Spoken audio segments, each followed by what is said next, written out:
home for picks, props, and futures for tonight's action. Bettor Sports Betting wants to know what picks you're playing tonight. Tell us in the live chat on YouTube, Twitter. This is Bettor Sports Betting with Fantasy Alarm's Dan Servodidio. What's going on, everyone? Welcome back in here to the Bettor Sports Betting Show on a football Friday. Got Howard Bender back with me after fresh off to a couple of wins for you last night. You had the Bucks and you had the under, both cashing for Thursday Night Football. So feeling good heading into this Week 8 Sunday slate. What's up, man?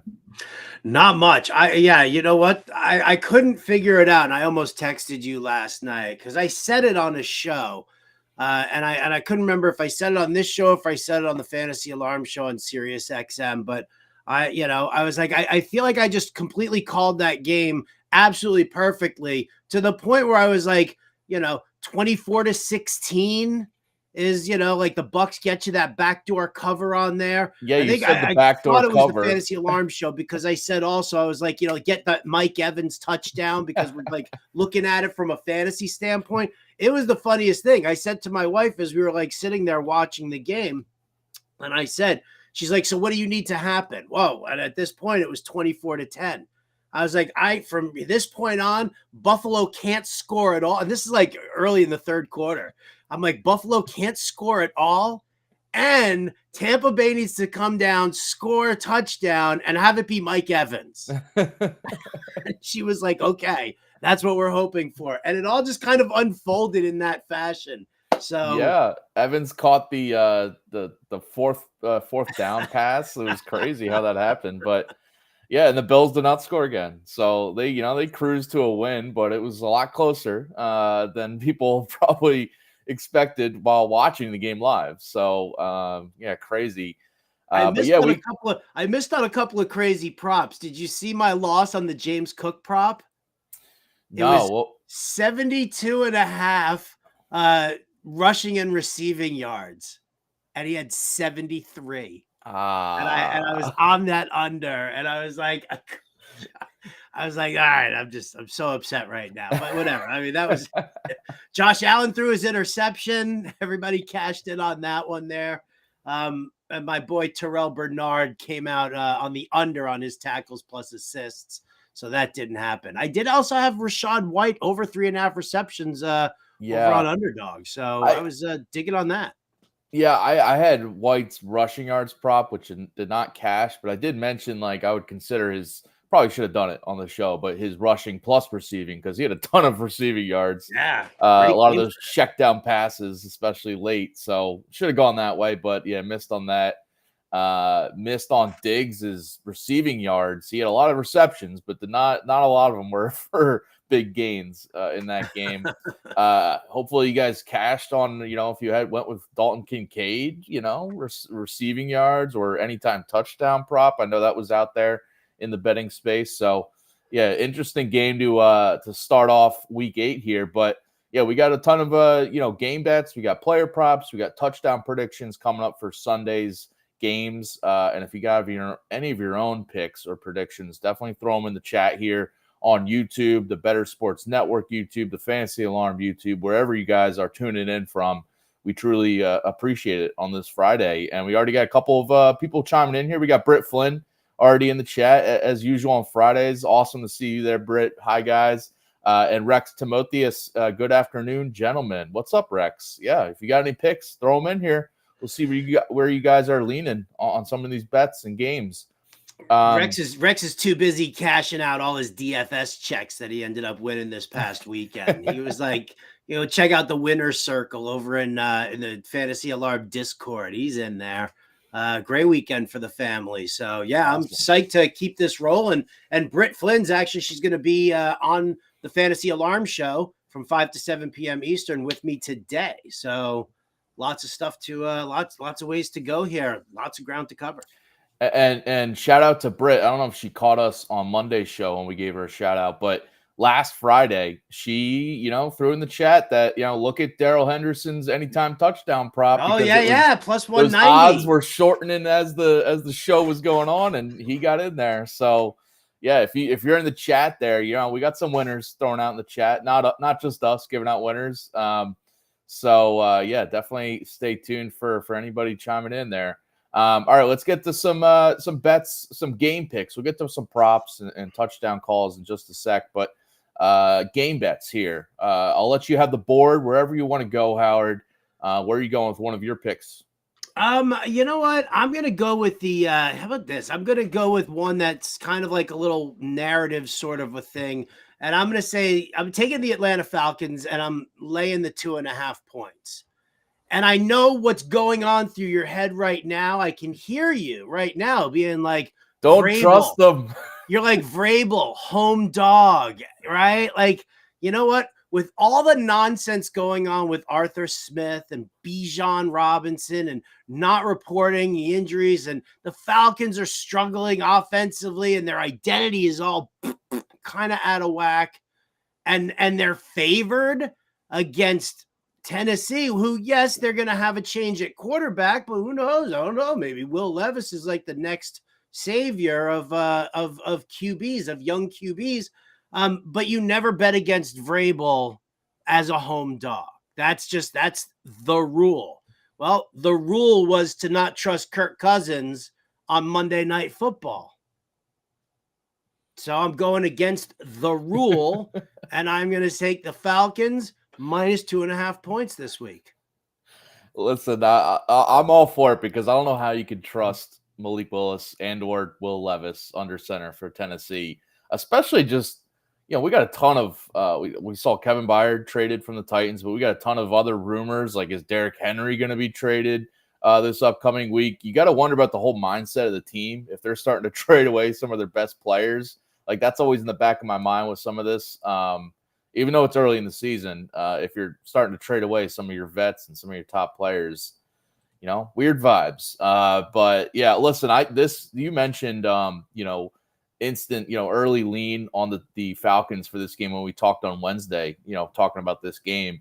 So I'm not surprised you went there with the Falcons. We don't have a pick for this game, but the Jaguars against the Steelers is another one where, Tom went as a home underdog. You'd think about it, but I almost gave out the Jaguars against the spread. I'm not going there, but it's the same kind of vibe where it's like, I think there's a reason the Jaguars are favored there on the road. I've got a little tie into that game as well. Okay. We'll get there.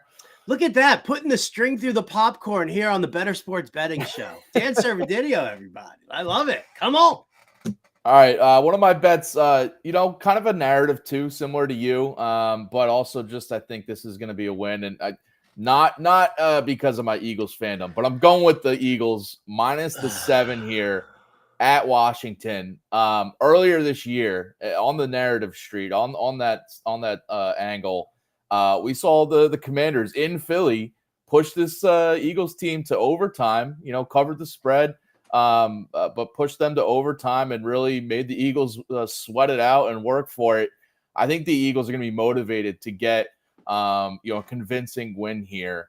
Especially, I think they're going to ride the momentum from last week's win over Miami. I don't think it's going to be a letdown after that big win. I think they're just going to ride it right into Washington, where every year for the past, as long as I've been a fan, when the Eagles play in Washington, it's about 60% Eagles fans there. So this is going to be a semi-home game for them. But also looking back at recent years, and yes, because I'm an Eagles fan, I knew, some of these trends, and I just wanted to look back at recent seasons to see exactly how it's gone. But basically, every year over the recent seasons here, the Commanders-Eagles always play one game where Washington plays it tight, might win it, might lose close. But then the second time, whether it's the first meeting or the second meeting, there's always one game where it's like a 10-point win or more for the Eagles. And I think the Eagles already got that game out of the way where it was close. This one, though, 5 of the last 6 years, Commanders-Eagles, one of the games has been at least a 10-point win for Philly. So I think it's coming here. And the main, when we're talking, X's and O's and real matchups here, I do think the Eagles defense is really going to frustrate Sam Howell. He is the most sacked quarterback in the NFL this season.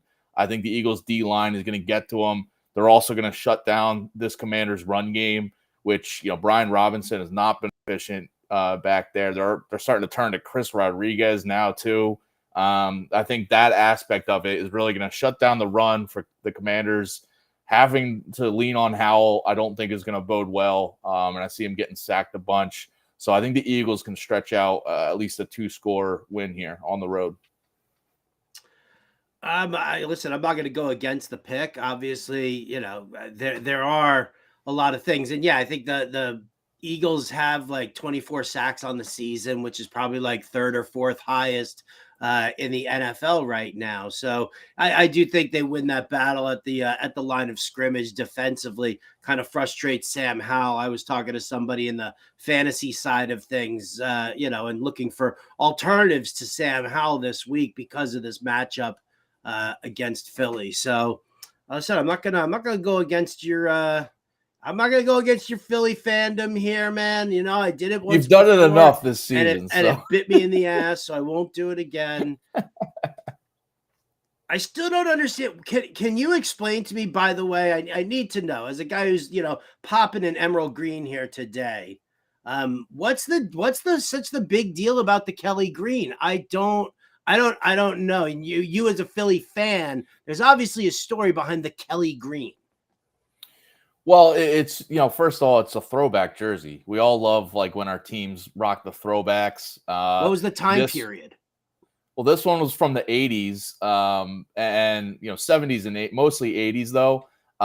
Specifically for this, I mean, Eagles fans love, we love Rocky. We love any movies that have to do with Philly. Invincible is one of those, and they rock these Kelly greens in that movie. So that plays kind of like to the heartstrings. All right. Okay. But the Kelly green jersey, though, they brought it back for like 1 or 2 games back when Chip Kelly was the coach for the Eagles, back when the Eagles were good with him as the head coach. And their offense went berserk. Like Michael Vick had a huge game. So I feel like that's some of the vibes that like we just look fresh in them. But it's the whole throwback angle. I mean, everyone loves, something a little different. And if you go to an Eagles game, by the way, there's like a ton of, before this year, before they brought the jersey, there's a ton of like Kelly green throwback jerseys that people wear. So it just brings back a little shades from the 80s, 90s when, like Reggie White and, just some of these, better vibes from the Eagles. But yeah. Okay. All right. All right. By the way, we got a Brit thrown in the chat here. I didn't notice this. I don't think either of us have a pick on the Colts-Saints game. Yeah, I saw that. I do have a couple props in this game coming up, but she mentions that there's a bug going through the Saints locker room. 9 players popping up on the injury report today. Very interesting to track that, to see if any of these guys miss Sunday's game, see how the line might move before Sunday. I think, looking right now on BetMGM, the Saints are still just 1-point favorites, but basically a pick'em game. So, keep an eye on that. If you're especially, I'm looking right now, the relevant guys, Marcus May, Juwan Johnson with a calf though, Demario Davis with a knee on the injury report, Taysom Hill. Just keep an eye on that. Kamara and Jimmy Graham were removed from the practice report, so I guess that's notable. So we'll see. Keep an eye on those illnesses and injuries. Rex chiming in, I guess, about my Eagles Commanders pick. This is a very important game. Fandom is going on overdrive. Listen, Rex, if you haven't, if you aren't aware, I've been a little down this week because tonight we got the World Series starting, and the Phillies should be in the World Series tonight. But that's not the case. So yeah, maybe it's a little fandom bleeding through. Why not? He's talking about Colts and Saints, actually. He's talking about his own fandom. Oh, sensitive much, Servo? I'm just on defensive mode now. I'm just, you come at me. All right. All right, Howard. Another pick for you. Where are you going? Stationed in the Big Easy almost 10 years. Damn, Rex, I got to set you up with my buddy Matt. He's over by Tipitina's. You guys would dig each other. He's a good dude. All right, where am I going here? All right. Britt Flynn, you might want to, leave the room for a little bit here. I don't know who wins this game. It doesn't matter to me who wins this game, but I'm taking the Rams and I'm taking the points, right? I'm getting 6.5 points here on BetMGM. I know Dallas, Dallas is, coming off of a bye week, and they've got this, big run of the schedule coming up. It's like the Rams this week and the Eagles next week, and all the pressure is on Dallas, and because they haven't looked good offensively, they haven't looked good in the last, I don't know, I'd say like half their games already now this season, where you've just been like, don't really understand what's going on. Tony Pollard usage, CeeDee Lamb passing, Dak, So now they've had the bye week and 2 weeks to prepare here, and everybody's ready to rock and roll in Dallas, and we're all on that bandwagon once again here. It's America's team. Matthew Stafford knows how to get away from a pass rush. He's done it his entire career. He's been chased down. We've seen it a bunch. So while the pass rush for Dallas, rock solid here, I think the routes shorten up a little bit for Cooper Kupp and Puka Nacua. And I just feel like there's a little too much offense there for this Dallas defense, for this secondary. They're great at rushing the passer and doing that, but what happens in the coverage game there? And you're dealing with a very strong passing team. Also, you don't have like a lead running back, so to speak, but the combination of Royce Freeman and Darrell Henderson is actually a decent enough 1-2 punch to say, I feel comfortable running the ball, whether it's between the tackles or the outside. So I feel like the Rams are a little bit more of a complete team. I just don't see them being a 6.5 point dog, even on the road in Dallas. So give me the Rams and the points. Yeah, I'm with you, because we've talked about this in the past this season, that you look at Dallas's wins, and you mentioned it. They had that loss to the Niners. They had a bad loss to the Cardinals, but their wins this year, it was a win over the Giants, that blowout week 1, a win over the Jets. I'm sorry, you're wearing your Jets gear, but that's not a totally convincing win. Skip over it. You don't have to mention it. The win over the Patriots, also not like a convincing team. And then only a 3-point win over the Chargers, kind of barely surviving there. So yeah, they've yet to be fully proven that they can cover a 6.5 point spread against a pretty solid Rams team. So yeah, I'm with you on there. Wait a second, just real quick, just on that last bit of the game, because Rex Timotheus asked how we're feeling about Ferguson, and we're doing betting talk here. I like Ferguson, so I would actually be intrigued of what his receiving yards prop would be. I actually haven't even looked at that. I'm going over on that. Yeah, that was almost one of my picks I was going to give out here. So I am locked into Ferguson over. I think it's at 30.5 or 31.5 receiving yards. So yes, I'm with you, Rex. I like his overs, because the Rams, you hit on Dallas Goedert against the Rams, a prop, because they've been, a little shaky against tight ends this season. So I think coming out of the bye, I feel like they've gone away from Ferguson in a couple of recent games, but I feel like they need to get back to him, because outside of Gallup, he's like their second best pass catcher behind CeeDee Lamb. So yeah. I think that do get back to him here. But yeah, his receptions prop, by the way, was a little too high. I think it was at like 3.5 or 4.5, but I do think his yards can go over if you're looking at that. All right, I'm going to give me another favorite here. I'm going Miami, bouncing back from that loss against the Eagles. Give me the Dolphins. 9.5 is a spread, but I do think this could be a double-digit win over the Patriots. We just saw them upset the Bills last week, but this is back to earth for New England here and for Mac Jones, and I don't think they can keep pace with this Miami offense on the scoreboard. They're going to try to, make it ugly, muck it up, slow the game down, but I just think that Miami's going to get a convincing win here coming off that loss against the Eagles. A lot has been said by us, by others, but that the Miami team is they haven't performed well against good teams, right? This year, we saw them lose to the Eagles. We saw them lose by, double digits to the Bills. But against bad teams, they're crushing these teams. 5-0 against the spread this year against teams with losing records. 4-0 against the spread as favorites are Miami this season. Also 3-0 against the spread at home.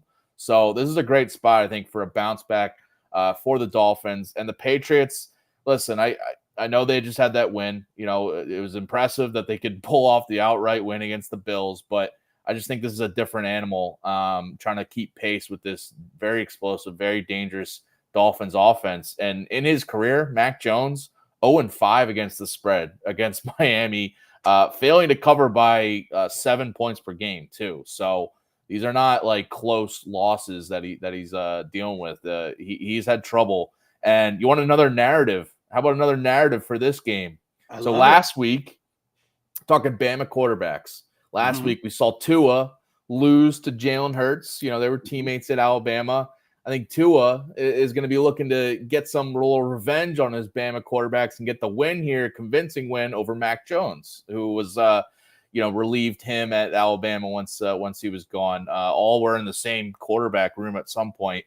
But I just think that Tua is going to really show out, get back on track at home here. So, yeah, give me the Dolphins here. Injury report says Tyreek is going to be fine. He's expected to play. Yep. Waddle's working his way back. It's going to be interesting to see how Bill Belichick schemes against Tyreek Hill, because he's going to have to do it with his intelligence, because he doesn't have the personnel on the field to really be able to keep up with the speed of Tyreek Hill, especially if you're also trying to watch Jalen Waddle. So that little in-game dynamic is going to be very interesting to see. But one of the things, Belichick and the team scheming against Sean McDermott and Josh Allen, who they've seen now for a number of years, right? This is still pretty new with Tua in Miami, right? Like Mike McDaniel, this is his second year in as the head coach of the Dolphins. Tua was, out for a bunch of last year. So, this isn't something that Belichick has been used to scheming against on the regular. So I think that, kind of helps you out there as well. So I'd like to see a good game out of, Raheem Mostert here. You can run on New England. Yeah. Might be, easier to take a little bit of the pressure off of the fact that Belichick will be working against Tyreek as much as possible. So I dig it. I dig it. All right. This was an automatic for me, an absolute automatic for me. Why? Because anytime in the last, 10 years, I would say, the Chargers at home favored by a touchdown or more, they never freaking cover. For whatever reason, this is a team that plays down to its competition, right? It's, you thought that they were going to be the team that rises up to match the Chiefs last week, but that didn't happen. But now, now they're back at home. They're all safe and sound. No, the Bears, not a great team, this and that. They're dealing with a backup quarterback and Tyson Bagent. You know what? This Chargers defense is not good. It really is not good. Their coverage isn't good. Their pass rush is blah. Even with Bosa, right? Even if Joey Bosa's on the field, it's still not really that great. And if for some reason they're on for their game, it's very easy to just neutralize that. You just either run it up the middle with Deonta Foreman. You're getting Roshan Johnson back, but the quick dump offs, man. There's nothing wrong with that for Tyson Bagent. Real easy. Get the ball into DJ Moore's hands and let him do all the work. And against this Chargers secondary, I think he can fly. So again, don't know who wins this game. Don't care who wins this game. But Bears plus 8.5, absolutely for me. Sorry, Chargers, you just can't do it at home. You can't. Yeah, you're exactly right. They play up and down to their competition and have been for the last few years with Staley there. And we got Daniel in the YouTube chat here saying Staley needs to go. It might be after this year or halfway through the year if it keeps going bad. And, one name to kind of keep an eye on, maybe you've heard this or if maybe you're hearing it for the first time, but Lincoln Riley, head coach at USC. There's been some rumors that he might be looking to bolt to the NFL, especially with USC now going into the Big Ten next year.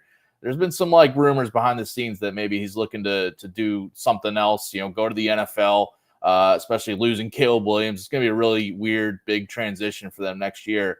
And I could see the Chargers, if they want an offensive-minded coach to really pair with Herbert, to go grab Lincoln Riley. So that's one of the names I would throw out there for that. But yeah, because college coaches have so much success in the NFL. I mean, just look at that track record. Super excited. That's the cure for all that ails the Chargers, right? That's the cure. Well, you're right, first of all, but I feel like they're going to want a shiny new hire to really bring something up. I mean, maybe it's blanking on his name, Kellen Moore. Maybe they just promote him from OC up to head coach if they want an offensive guy. But I don't even know if that works. There are just some guys where you just look and that they can handle the head coaching job. There are other guys you look at and you say, you know what, just stay a coordinator. True. Just stay a coordinator. You're not built for the head coaching stuff. I don't know. Maybe it'll be like a resurgence. You know how Pete Carroll bounced back and forth from the NFL to college, and then he went back to the NFL in Seattle after USC, and he's revered by everybody. So maybe there is hope for Lincoln Riley. I mean, come on, it's a great name, right? I mean, come on. Well, he's a guy that he cares very little about defense, but his offensive planning and offensive schemes are legit. That's not even going to work in the NFL. Then maybe he should just be a coordinator. He just hands off the defense to someone else, I guess. Yeah, right. Absolutely, he does one of those. Yeah, because that did. I mean, Cliff Kingsbury was amazing with that. Yeah, and ironically, he's back at he's at USC as their assistant coach there. Yeah. All right, my last game pick here. I'm going with the Packers plus the 1.5 here as the home underdogs against Minnesota. You mentioned earlier, just the Vikings coming off that big Monday night win where Kirk Cousins proved everyone wrong, showed that he could get it done in prime time. I see a letdown there after beating the 49ers. And you threw out this stat earlier in the season, and I'll run it back here because teams coming off of playing the 49ers, it has not gone well over recent seasons. Oh, I told you. Yeah, I gave you that stat. It's just a huge letdown after they play the Niners for whatever reasons. But teams playing playing after the 49ers in their immediate game after, 4-19 straight up, 5-16-2 against the spread since the start of last year. This is going back to the last 2 years. It's also going back to, favorable trends in that direction for the past few years. So it's just most recently it was Dallas who was coming off of. That's where I grabbed you that stat. But Dallas actually beat who? Oh, the Chargers at SoFi. So Your Honor, the defense rests. Well, in that game, I'm pulling it up right now. Okay, so they did cover the spread, but still, so the fact that they did that, trends are pointing to the Vikings not doing it here. But either way, I'm looking at that first off, but I just think the Packers are looking to get back into the win column here. They've lost 3 straight. This is kind of one of those pivotal games where they got to get a division win. They got to, trend back up in the right direction.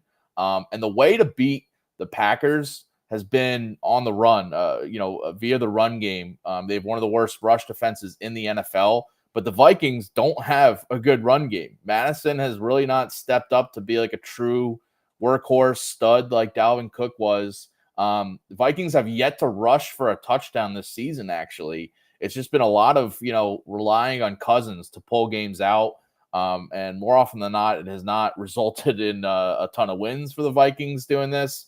So I think if the Packers, if they can just kind of limit the run game for the Vikings and just force Cousins to make a couple mistakes, I feel like it's going to go well for them. And on the other side, Vikings allowing the second highest completion rate to opposing passers this season, which I think is really good. And it matters when you're facing a young quarterback like Jordan Love, who's had some interception issues, who's had some lower completion rates this year.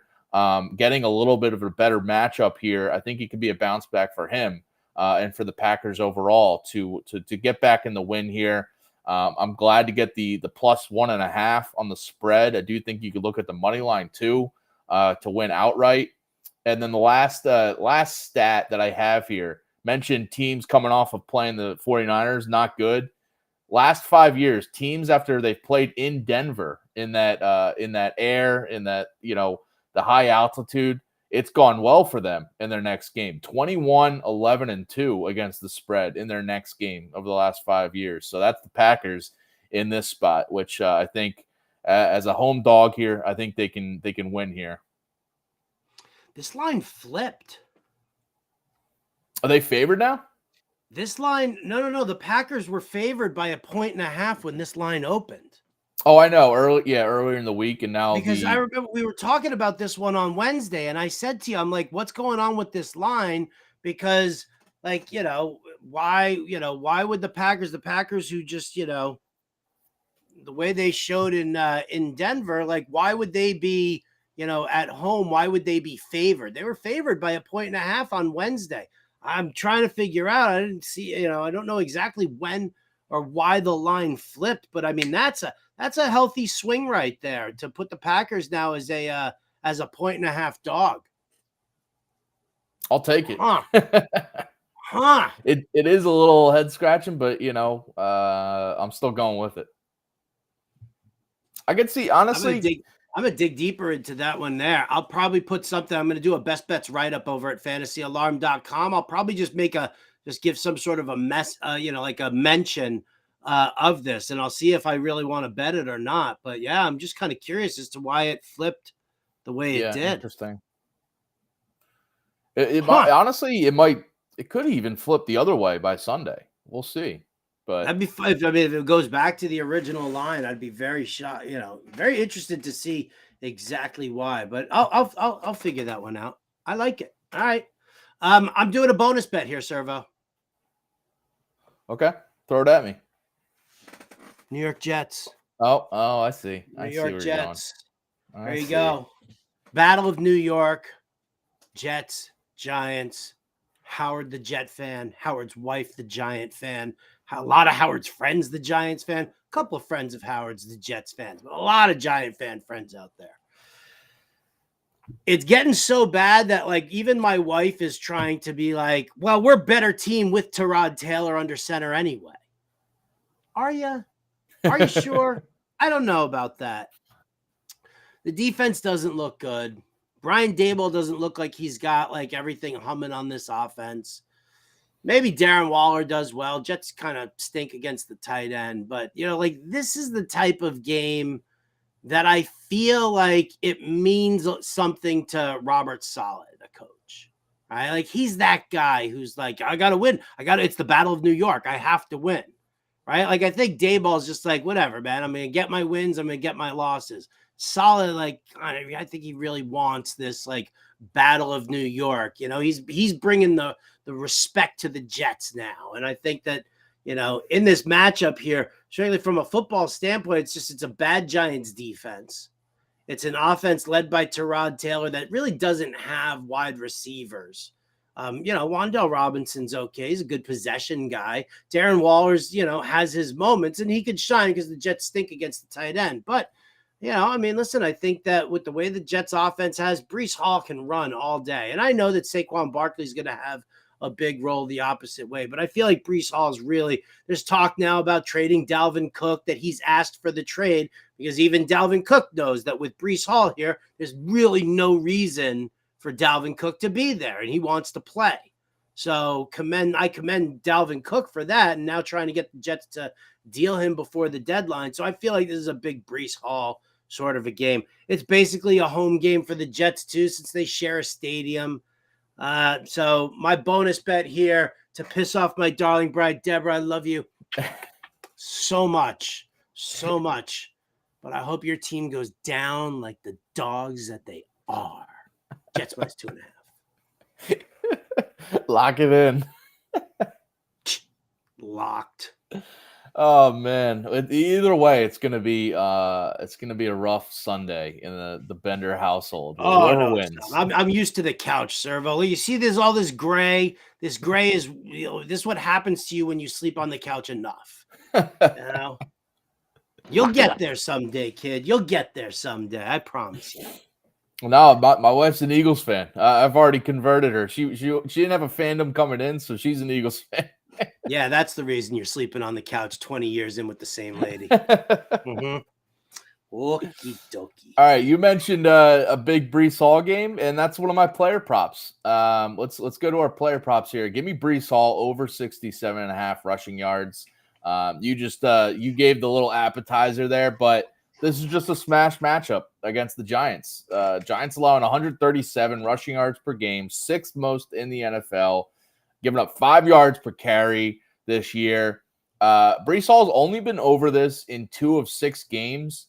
But the 2 overs were 127 and 177 yards. Also came against 2, kind of below average or bad rush defenses in the Broncos and the Bills. Also now gets a really good one here, matchup against the Giants. And besides last week when Brian Robinson only had 23 rushing yards against the Giants, before that they allowed at least 70 rushing yards to at least one opposing running back in every other game this season. So this is actually a matchup if you watched on Fridays, I've gone to this. I went to Brian Robinson last week. It did not come through, but I'm going with it for Brees Hall because he's a much better running back. And as you mentioned, he's getting a lot of the work and a lot of the carries over Dalvin Cook, who's probably might be getting traded, but obviously just getting a little phased out. Also getting out-snapped by Michael Carter in the Jets backfield. So it's Brees Hall getting the work here, and if what you say is true and the Jets can win, that's even a better chance of Brees Hall going over because both his overs, this prop, have come in both in 2 of the Jets' 3 wins this season. So I think it's this line's a little too low for what could be a huge Brees Hall day. I dig it, baby. I dig it. Go Jets. Go Jets. Jets. All right, so my first one here, and this is actually going to bring to light a really nice conversation coming up on the Fantasy Alarm Show with Britt Flynn, because she's using her knowledge of systems against me on this call here. Calvin Ridley over 50.5 receiving yards. To me, so Britt turned out a little fun fact that the Pittsburgh Steelers, have man coverage on 49% of dropbacks. And so, one of the things that, I look at with the success that the Jaguars can have is against more zone coverage than man coverage. But, I look at the defense and I just, so with the banged up guy, like Joey Porter's banged up, Levi Wallace is banged up. And I just feel like with some of the struggles that they've had there with injuries and, coverage patterns, I feel like they could go into a little bit more zone coverage than they will man coverage. And I'd like to see, Calvin Ridley freed up a little bit more. So I think that Calvin Ridley goes over this number. It's minus 120 on BetMGM because I'm believing that Pittsburgh will actually try and pull off of man and try and go into some more zone just to make up for the fact that they've got some guys who are banged up. So, yeah, listen, I considered a Calvin Ridley, receiving yards prop too because he had 1 reception last week. It has to be a bounce back for him because this due. line, he's due, but yeah, I mean he's a guy that can easily go for 100 plus in any game. So I think it could be coming here. So I like that call a lot. I'm going with, I just mentioned Brian Robinson last week got shut down by a bad Giants rush defense. Now he has to face the Eagles rush defense. Give me the under on Brian Robinson's rushing yards here. It's low at 39.5, but I still think he's going to be very limited here because the Eagles this year were, arguably the best rush defense in the NFL, but lead running backs against them this year, only averaging 39.5 rushing yards, which is right at this prop actually. But only 2 opposing running backs have gone over this number. One of them was Brian Robinson back in week 4, but that was, as I mentioned earlier, breaking down Eagles Commanders. That was a closer game. Commanders had the lead at one point too, where they were able to lean on the run more in that matchup. So I just see the Commanders trailing a lot more in this one, having to throw more. I don't think it's going to be a favorable game script to Robinson's rushing yards. And then I look at, he's been under this line in 3 straight games, only averaging 3.8 yards per carry. And I mentioned they're starting to give Chris Rodriguez, the rookie from Kentucky, a little bit more work. He actually outgained Robinson last week on 1 less carry. Been starting to get more carries the last few games. And I feel like there might be a little bit of a change in the guard there in that Washington backfield if he's going to be more productive and efficient than Robinson. So if he's kind of one of those hot hands in this game, I could see Robinson's touches being limited anyway for this game. So yeah, give me the under on his rushing yards. Antonio Gibson sucks. Chris Rodriguez, I was saying. Oh, Chris Rodriguez. He was legit at Kentucky last year. If college football fans know who else was legit in Kentucky? Wasn't it Chuba Hubbard? Wasn't he supposed to be No, he was at Oklahoma State. Who was the guy? At Kentucky before him then? Before Chris Rodriguez? Yeah. Oh, who was in there? I don't know. He's been there for a few now years. I got to go to the Google machine here and just find some. No, Britt's in the chat. Maybe she knows. She's a college football Kentucky fan. running backs. Bum, bum, bum, bum. I don't know. This is great radio right now, though. I love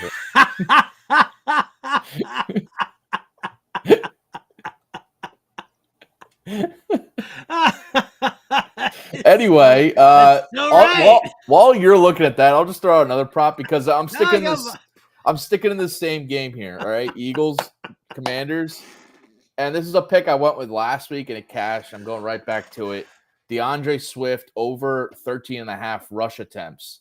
They need to really feed him and lean on this run game to string together their balanced offense.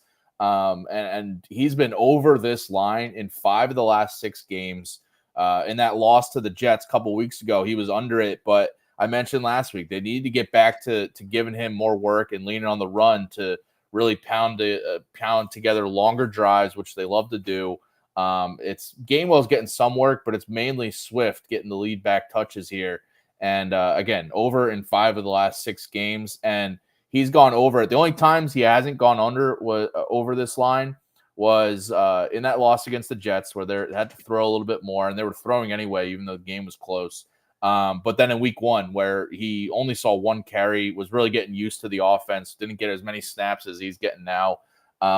Which I kind of throw that game out because it was week 1 is on a new team. They were leaning on Gainwell a lot more. But since then, when the Eagles win, which they're favored by 7 here, he's been getting the work, getting 15 or more carries. And I think he's going to get that comfortable workload again here. So give me the over on his rush attempts. Did you find that Kentucky running back? No, I haven't found that Kentucky running back. I got sidetracked when you started talking about this latest prop of yours and and what you think of DeAndre Swift. And I mean, listen, but isn't the game plan against Washington to expose how soft their secondary is? They've got a great pass rush. Right, they can plug it up the middle. They can stuff the run fairly well, right? But their secondary is just piss poor, isn't it? Am I thinking of a different Washington Commanders? Well, the way the Eagles roll though is just trying to use the balanced offense, and I think if they're playing with a lead, it's going to be a lot of Swift in the second half anyway. So maybe they exploit that secondary early, but I think it's going to be a lot of Swift work. By the way, I found Britt found it too, but I found the Kentucky running back. It's Benny Snell. Benny Snell. You're saying he's not a stud in the NFL right now? I don't know about that. Benny Snell. I don't even know if it's Benny Snell actually who I'm thinking of. I'll know the name as soon as I see it. But listen, that's it's totally cool. I like it. I'm just gonna move on to my props here. How about All that? right. How about let me just move on to and say hello to Nico Collins over 57.5 receiving yards. Got it for minus 115 on BetMGM. I'm very, very bullish on the Texans passing game against the Carolina Panthers right now. In the beginning of the season, I was all about you run on the Panthers, but all of a sudden now there's like no JC Horn. He's out. Jeremy Chin, he's gone. Von Bell is now listed as out for this game. Xavier Woods is questionable for this game. All of a sudden, the secondary has just been annihilated, absolutely annihilated lately. So, with the way that the gunslinging ways of the Houston Texans and CJ Stroud slinging the rock, I mean, this is like a great opportunity for a big breakout game here from Nico Collins. I think the line's a little on the low side. I think, they're not taking into account, the amount of injuries and the impact of what this looks like now on a defense who doesn't ever get a chance to rest because their offense is so terrible, right? Like so many 3 and outs that the defense like, okay, I'm back in. So yeah, that's where I'm going. Nico Collins over 57.5 receiving yards. Probably gets into the end zone too. If you want to slather on a little like anytime touchdown on that one there. Well, yeah, we got Mulroyd asking in the chat, would you go Stroud over 1.5 touchdowns in this game? Yes, Mulroyd, I would go Stroud over 1.5 touchdowns. Okay. Because another fun fact here about our friends, the Carolina Panthers, with all these 8 injuries to their safeties, they're horrendous against the tight ends. So maybe slather a little Dalton Schultz anytime touchdown, or maybe Schultz like a sprinkle. You slather a Nico Collins anytime touchdown, sprinkle a little bit on a Dalton Schultz TD. Dalton Schultz or Brevin Jordan? That could be a juicy don't say little. Brevin Jordan. Shut up. Why? Why would you say that? Like that's just. Because Why you would know you how put this that works. energy out there? You know how this works. I'm just gonna keep moving forward here. Isaiah Pacheco. Give me Isaiah Pacheco over 83.5 rushing and receiving yards. Denver's terrible. We know their defense is terrible. The Chiefs are great. We know the Chiefs are great. What we love seeing right now is the way Isaiah Pacheco has been utilized in the passing game. That's a nice big step. That's a step that Andy Reid loves, a running back who can do it all. And that's his preference. He just hasn't had anybody, right? We haven't seen a Priest Holmes. We haven't seen a Jamal Charles, right? He hasn't had anything like that. Clyde Edwards-Helaire, no. You needed like Damian Williams and Jerick McKinnon and all these guys that he's like piecemealing together over the last couple of seasons. Well, all of a sudden now he's got a guy in Pacheco who can catch, who can pass block and make this happen. So I'm in on Isaiah Pacheco over 83.5 rushing and receiving yards. All right, my last pick, Josh Downs over 3.5 receptions. This is a bet I went to a couple weeks ago and it cashed because he is a favorite target for Gardner Minshew now, who's just looking for easier, shorter completions underneath than throwing downfield more often. Downs has 5+ receptions in 3 straight games now with Minshew under center. Also over this prop, over 3.5 in all 5 games that Minshew has played meaningful snaps this year when Richardson went out or sat out this season. So, yeah, I think Downs is clearly a favorite target. It's juicy at minus 150 on BetMGM, but I think he's getting 4 or 5 catches at least here. Beautiful. It's so weird. I don't understand why it's so low. Like, yeah, why are you putting it so low and adding the extra juice to it? Like, make it 4.5. I'd still take the over. I would take the over at 4.5 too. So that's why I'm like, what do they know that I don't know?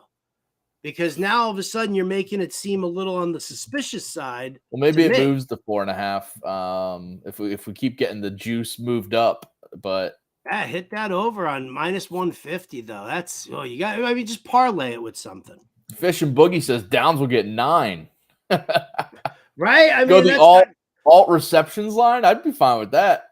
I would do an alt receptions line on that. But again, that's suspicious to me. I don't understand why that is. Because I'll tell you what, Alontae Taylor, who's the slot corner for the Saints, Terrible. We've been attacking him in fantasy and DFS now for the last several weeks. For what it's worth, BetMGM has it at 4.5 now for downs. Oh, so okay. it has gone Sensible. up. I'd still take the over on 4.5. Me too. You got one more before we get some touchdown calls? I got one more. We'll go to the tackle monster prop that we love giving out there all the time. Bobby Okereke, over 9.5 tackles and assists, minus 115 on BetMGM. If the Jets are going to be in command of this game, if Breece Hall is going to be running, he gets into that second level of the defense all the time. Okereke is going to have a very, very busy day working against the Jets this weekend. So, he's gone over this in I think each of his last 3 games. He's had double-digit tackles plus assists. So they're starting to correct for these linebackers here. Boom, here we go. Over 9.5 tackles and assists. All right, let's get to some touchdown predictions for Sunday's games.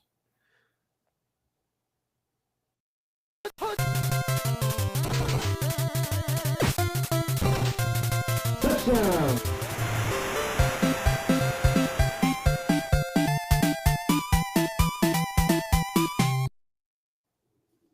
Makes me want to go play some video games now. I'm going Alvin Kamara here for the Saints to get into the end zone. It's at minus 130 on BetMGM, but I like it there because the Colts have allowed the most rushing touchdowns in the league this season. They've allowed at least one rushing touchdown in all but one game so far this year. So I think it's Kamara's turn to keep that trend going. He hasn't scored in 2 weeks. But I think he makes it into the end zone here for the Saints. I was actually going to do that one. I was going to use Kamara for mine. And I looked and I was like, minus 130. Because it's so probable. I could definitely say, Colts give up a ton of rushing touchdowns. I love that. It's a great pick. It's a smart pick. So, but I went for, I'm going to double down on the Calvin Ridley talk here. I'm going to say he gets into the end zone. It's plus 180 on BetMGM. And y'all can hear me fight it out with Britt Flynn on the Fantasy Alarm Show right after this. There you go. A little promotion there. Yeah, we got to get out of here because you got to get ready for that show. But, all right, those are our game picks, our player props, our touchdown calls. We'll be back on Monday's show to kind of review, see where we went right. See where we went count wrong. Our money. Yeah, count our money on these touchdown calls and props. But good luck with all your own bets. Awesome interaction in the chat for today's show. We love seeing that. So definitely keep that going as we go live on these shows. And yeah, Howard will be on the SiriusXM Fantasy coming up tonight on the next show on SiriusXM. So definitely check him out there. But yeah, Monday, 4 p.m. Eastern, we will review all these picks and see where we went and give some bets out for Monday Night Football as well. But all right, good luck with all your own bets. I'll talk to you later, Howard.